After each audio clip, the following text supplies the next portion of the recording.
Buenos dias. I thought it's a lot warmer up here than I thought, so I might just take my hoodie off this morning. Oh, yeah. So, it's I are supporting Spain this morning.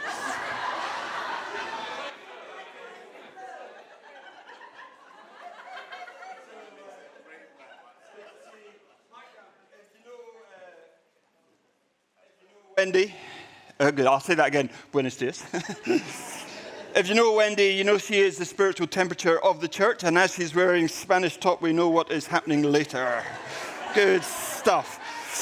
Actually, it does feel a little bit awkward, the fact that Julian bigged up England with a small E this morning.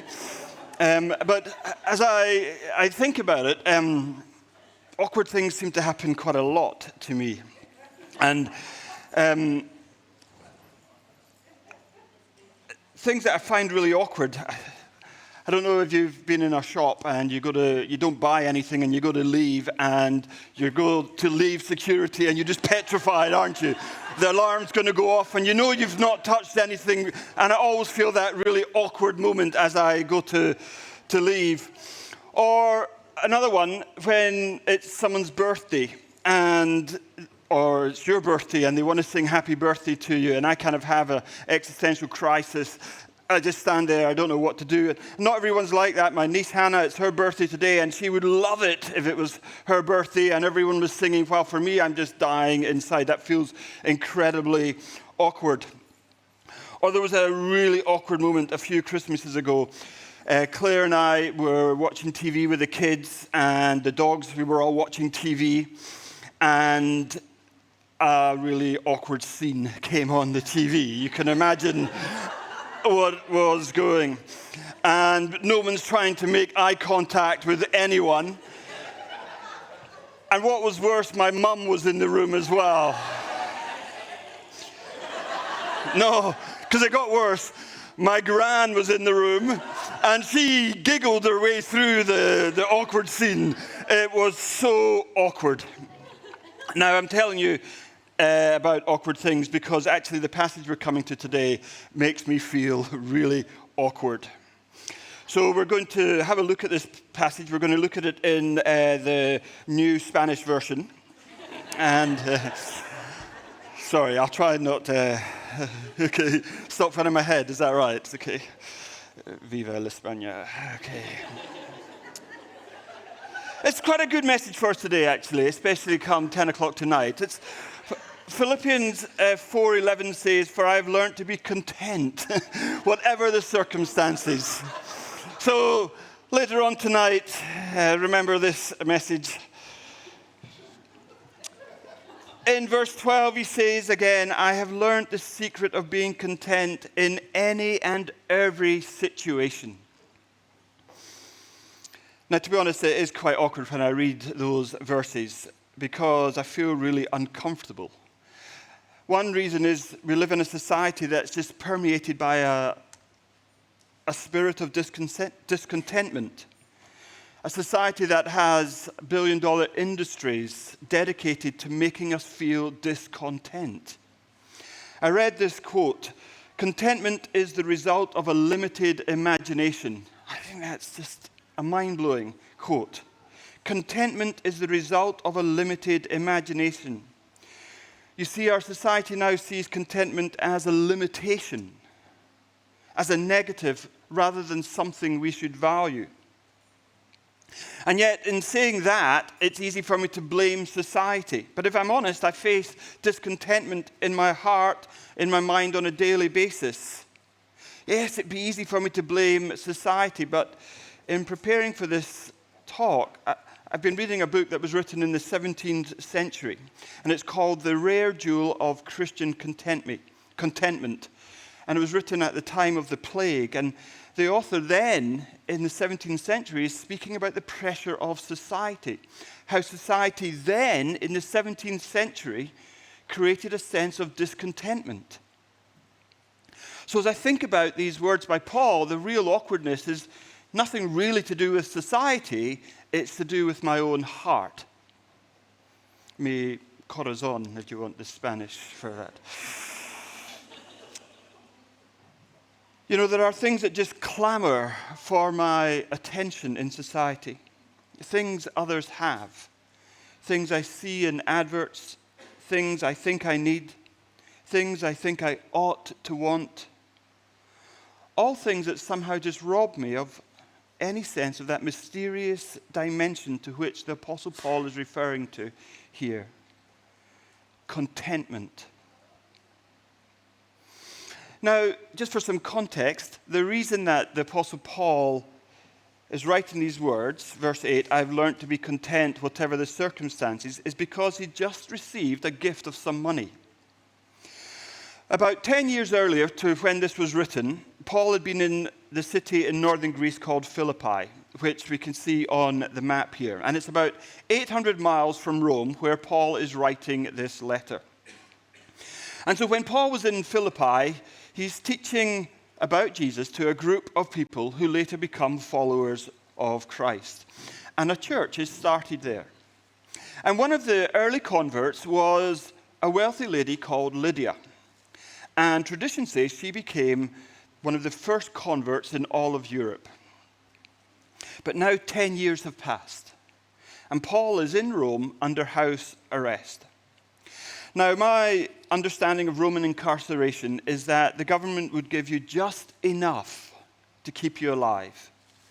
But if you wanted nutritious food, if you wanted warm clothes, if you wanted any sense of comfort, either you had to be financially independent or you needed help from outside. And we know that Paul in prison is not financially independent.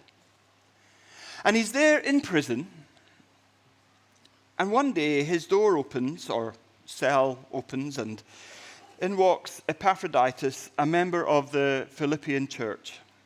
And he walks in and he brings to Paul a financial gift from his friends in Philippi to help him out while he is in prison. And what we have here in this final chapter of Philippians, or Philippians as Arady likes to call it, is a thank you note, where Paul thanks his friends for this generous gift of money. But in receiving this gift, he also needs to let them know something. He wants them to know that he had peace in his life, that he had joy in his life. Not once the money arrived, but he had peace, he had joy, he had wholeness before the money arrived. And so embedded in this thank you note are those words, I have learned to be content whatever the circumstances. Paul is saying, actually, I was okay before the money got here. And so my question is, how? How was he okay in prison with very little? And that's what I want us to think about in these next few minutes. How was Paul able to be content? And I think there are three simple characteristics of contentment which we can learn from Paul. So let's just look at the passage from Philippians chapter 4, verses 10 to verse 13. I rejoice greatly in the Lord that at last you renewed your concern for me. Indeed, you were concerned, but you had no opportunity to show it. I am not saying this because I am in need, for I have learned to be content whatever the circumstances. I know what it is to be in need, and I know what it is to have plenty. I have learned the secret of being content in any and every situation, whether well-fed or hungry, whether living in plenty or in want. I can do all this through him who gives me strength. So characteristic number one is the kind of contentment that the Apostle Paul is talking about is non-circumstantial contentment. Paul says, I'm not saying this because I am in need, for I have learned to be content whatever the circumstances. In the next verse, verse 12, he kind of says the same thing, where he says, I have learned the secret of being content, and here we go, in any and every situation. And just so we don't miss the point, he says, whether well-fed or hungry, whether living in plenty or in want. He's saying whether I'm sitting down to a 5-course meal and loving it, or whether going for a couple of days without any food. God has given me and enabled me to be content either way. Whether living in plenty with cash to spare, or whether I'm just barely scraping by, God has enabled me to be content. And so what we're talking about is a contentment that does not depend on circumstances, on our situation. A contentment that does not depend on it. And that it is that thing we desire. And it can be that good thing. It could be the new phone. It could be a more reliable car, or just a different car, because we're just kind of bored with what we're driving. The it is just something we want. It might be a holiday, just to go somewhere warm, or just someplace that doesn't rain. It might be an adventure. Or it might just be something different, for we feel like every single week is like every other week. And we just want to go somewhere different. It might be a different job. It might be a little bit more money to allow us to live with a little bit more financial margin in our life. It might be a different home with just a little bit more space because we're beginning to feel claustrophobic. It might not be a new home, it might be an extension. It might be a home with different furniture or different appliances, or for me, it might be a new kitchen with a new cooker and a new fridge freezer and a new coffee machine. And oh, wait there, stop. It might be a home with different more cooperative family members. It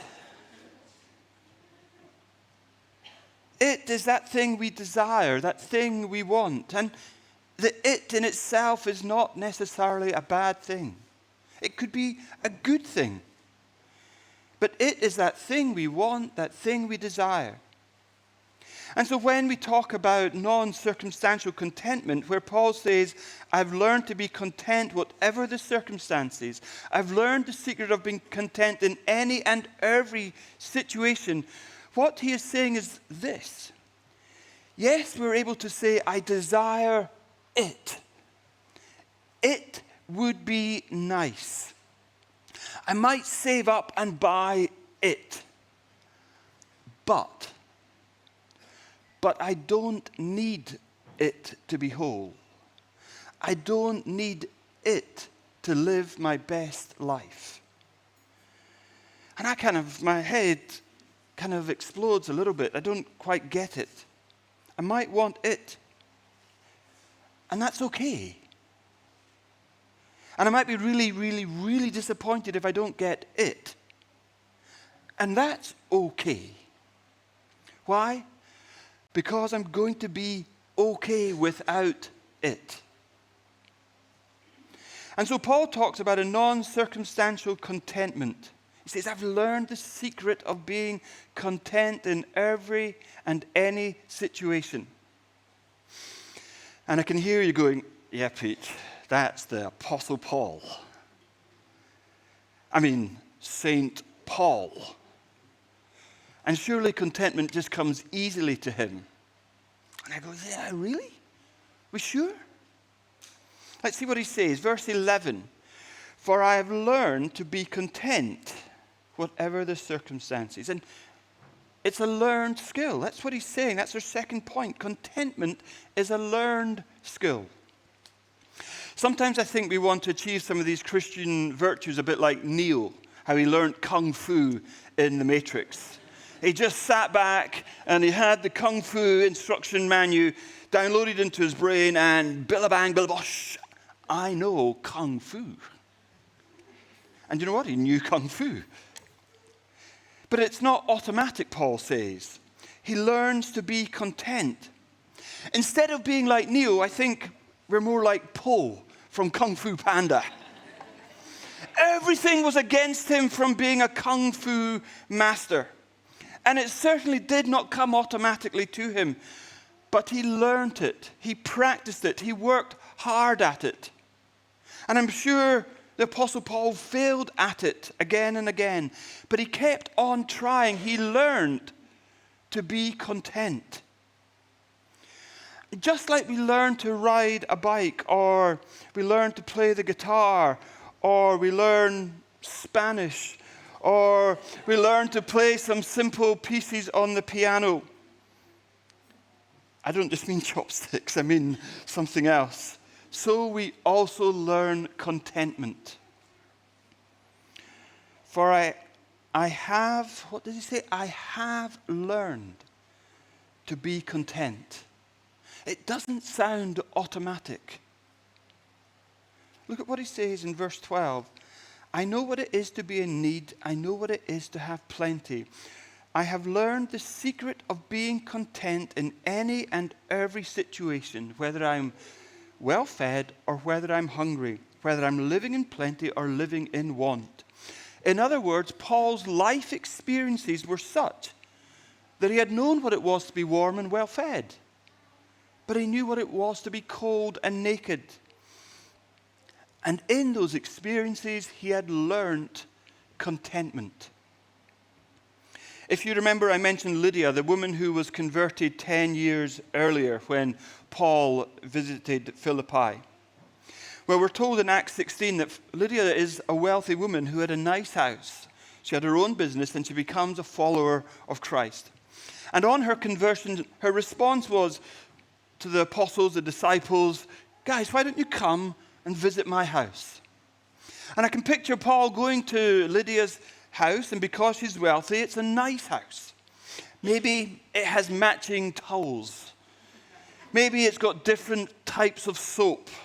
Maybe there's a nice view of the river. And that's Paul one day.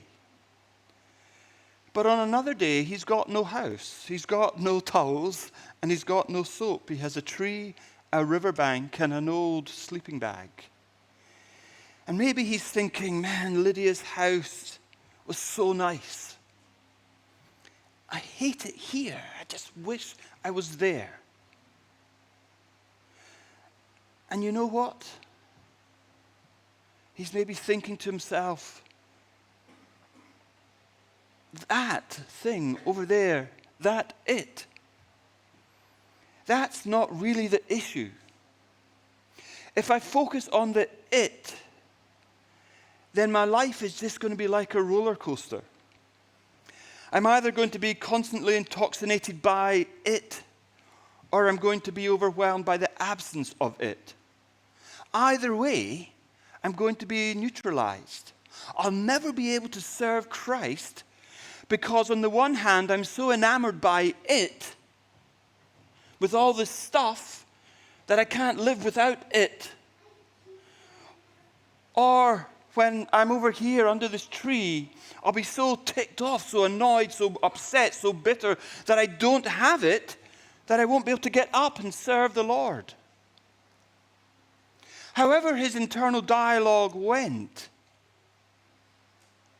Paul knew he had to learn contentment if he was ever going to be useful to God. But let's not forget, at this moment, we are reading the words of an inmate, someone chained to a Roman guard, awaiting trial with no definite timeline. So I ask, how on earth did he learn contentment? How did he find the strength to do that? I have learned to be content. How did he? How did he have the strength? And I believe that Paul, in trying to answer that, would say something like, let me be very clear. Let me be clear. I did not have the strength. I didn't have the power to do it. And this kind of leads us to our third characteristic, which is contentment is divinely empowered.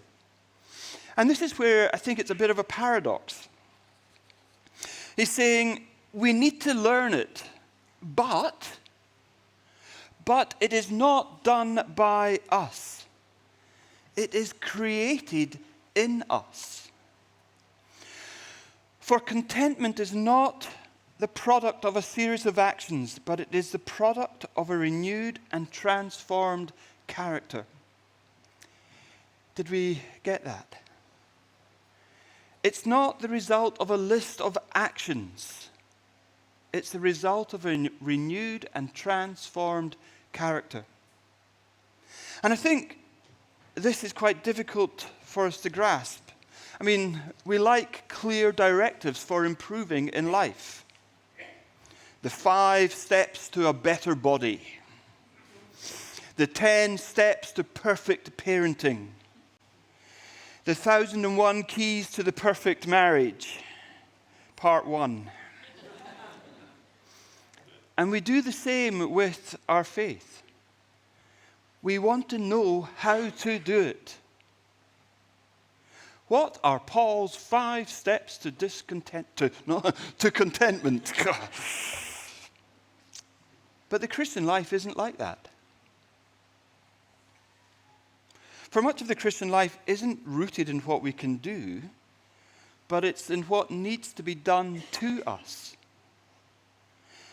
And Paul makes this clear, for when Paul speaks about his own contentment in Philippians 4:11, he uses a term that is commonplace among the ancient Greek philosophical school of the Stoics and Cynics. In their vocabulary, contentment meant self-sufficiency. It was something they did to themselves, that they were above their circumstances, that their circumstances were beyond them. You know, at school I have a couple of year 8 boys who have refused to wear coats or long trousers throughout the winter. And when I asked them why, they told me it's because they want to defeat the cold. That they want to have a kind of mind over matter approach. And I love that. Where they say the cold doesn't touch them, that they are immune to it all. But that's not what the Apostle Paul is saying here. Paul's declaration is not the stiff upper lip of the Stoic or my year 8 boys in their self-sufficiency. Rather, Paul is telling his friends in Philippi, he is ensuring that they understand that he, the great Apostle Paul, needs outside help. That he, Saint Paul, doesn't have the strength to do this. That God has to supply the strength for him to live in this difficult situation without him becoming proud or bitter. In verse 13, he says, I can do all this through him who gives me strength. That despite the difficult path I am on, a path full of darkness, full of difficulty, full of shadows, I am only able to live in a radiant joy because of the dose of strength that my gracious God gives me. I can do all this through him who gives me strength. You know, it's such a familiar verse, isn't it? Sometimes it gets translated, I can do everything through Christ who gives me strength. I have a bit of a problem with that. Does it mean I can do everything? You know, I'm terrible at maths. There's no way I could get through a maths GCSE now, let alone A-level. But Philippians 4:13 says, I can do all things through Christ, therefore bring on the maths. Of course not. That's just ridiculous. I mean, of course, there is always the chance of divine intervention, but Philippians 4:13 is going to do nothing for me except give me the strength to deal with my sense of abject failure that I experience when my math results come in. I can do all things through Christ who strengthens me. In other words, I can fail and still get on with my life, rather than I can do this, I can do that, I can do the next thing, I can do everything. He's saying, I can do all this through him who gives me strength. And Paul is referring to his circumstances. He's referring to what, not the Apostle Paul, but the lesser known Paul, who preached last week. I can not be anxious. I cannot be worried. I can learn to be content. I can do all this through him. So how, Pete? How? I don't know sometimes. How? Now, what I'm about to say, I reckon, sounds really cheesy and maybe a bit cliched, but I believe it's true. If I were to interview the greater Paul, the Apostle Paul, and stick a microphone in his face and say, how were you able to bring your best to a situation you didn't want and you didn't like? How were you able to be content even then? I think he would simply say, I had Jesus. I told you it might sound a little bit cheesy and cliched, but Paul, you don't have the food you want. No, but I've got Jesus. But Paul, that blanket is threadbare. It can't possibly keep you warm during the winter. No. But I've got the power and presence of the resurrected Christ. I've got Jesus. Paul, your room is small. The window, it doesn't have a view. You're chained to a Roman guard, chained to someone you don't want to be with. So how on earth can you write? I've learned the secret of being content, whether I'm free or whether I'm stuck in this room. I think he would say, I had Jesus. I had the power and presence of the resurrected Christ. You see, Philippians 3:10 precedes Philippians 4:13. In 3:10, Paul says, I want to know Christ. I want to know Christ. And then he says in 4:13, I can do all this through him who gives me strength. So it's a little bit awkward. Do we know Christ? Now you go, yes, I know Christ. I'm committed to Jesus. He's my personal Savior. I even know the date. Now, I know you've met Christ, but I'm asking if you know him. I've met a lot of people I don't know. You see, if I knew Christ, if I knew how wonderful he is, if I really believed that he was my all in all, if I really knew that he is more precious than silver, that he was more costly than gold, if I knew that he was more beautiful than diamonds, if I really, really, really knew that, then it would radically transform the way in which I view my circumstances. And really, that's why it feels a little bit awkward. For I have to sadly conclude that I really, really, really don't know him in that way. But I want to. I want to. Maybe the worship team could come up.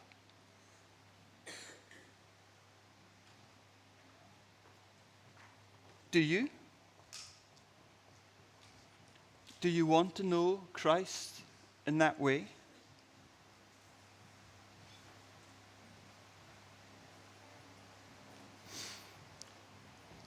As the worship team just come up, maybe we could just stand, and I'm just going to say a prayer of sorts.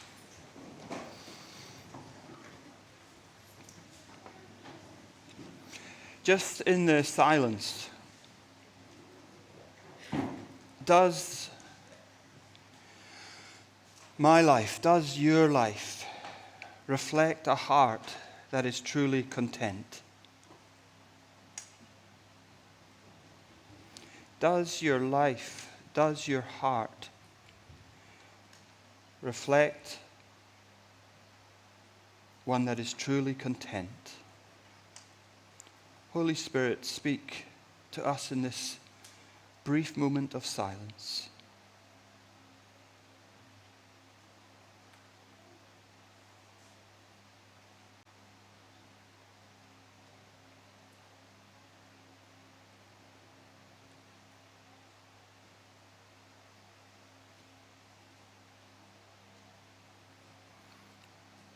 Do we truly know Christ?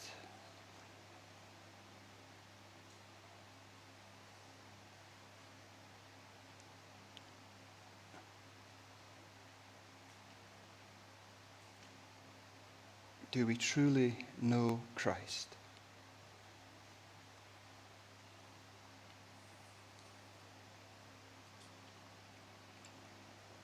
Do we want to? Do we want to know Christ?